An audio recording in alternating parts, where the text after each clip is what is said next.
Welcome back.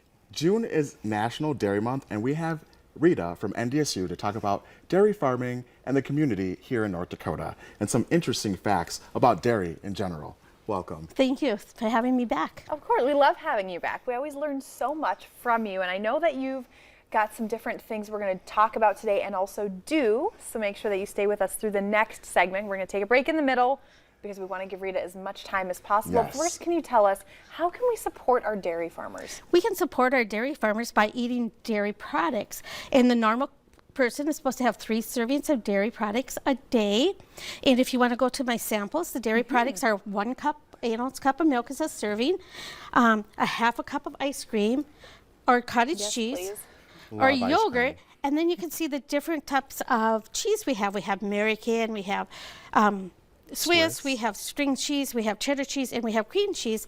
And 1 ounce of cheese is a serving. So if you have milk, some yogurt, and cheese during the day to get your 3 servings, you have a nice variety, and then you won't get tired of dairy products. So again, the normal person is supposed to have 3 servings of dairy products a day. What if those 3 servings are all ice cream?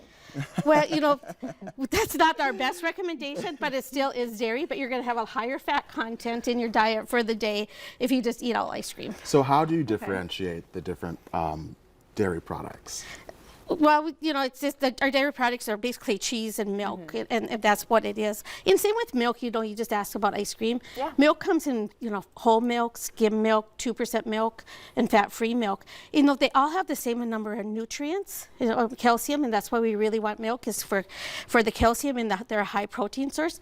But whole milk obviously has more fat, and then 2%, and then skim, and then fat-free. So all the milk has the same nutrients, it's just the lower fat and lower calories on the type of milk you choose. So you mentioned we want to have 3 servings of dairy a day. Is that for both kids and adults? Do kids need more? It kind of varies for age group. Younger kids need a little bit more dairy, and then I believe it's 2.5 servings up to like age 10 or 12. I'm not too sure of the exact amount. So it varies just a little bit on your age. And a good place to look for that recommendation is at the Dairy Council website or on myplate.gov.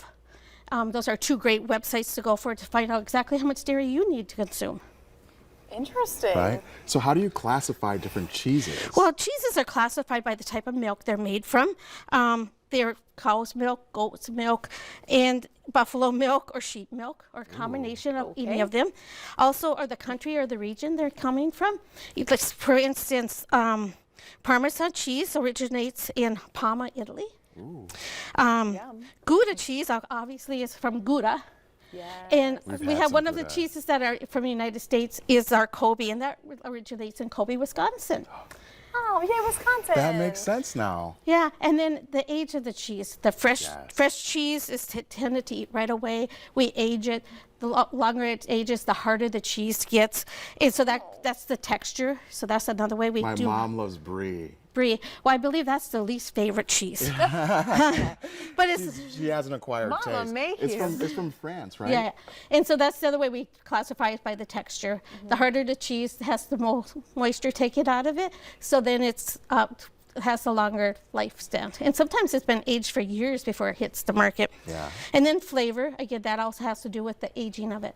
The longer it's sitting and curing, the stronger the flavor is going to be. Yes. And then the preparation. Our young cheeses are unripened, and that means they have no additional cultures put through it. But some of our cheeses, like blue cheese, and they'll have cultures or molds put to them. So that's the way we classify our cheese, by the milk, the country or region, the age, the texture, flavor, and the preparation. Oh my goodness. I know, it's crazy. And so obviously we love dairy, and we just talked about the cheeses, and we have some recipes that we're going to make here. But first we're going to take a break. Give us a few minutes to kind of get organized, to get our recipes ready. And at home, maybe you want to grab a notepad and a pen, because I'm sure these are going to be delicious. So stay with us.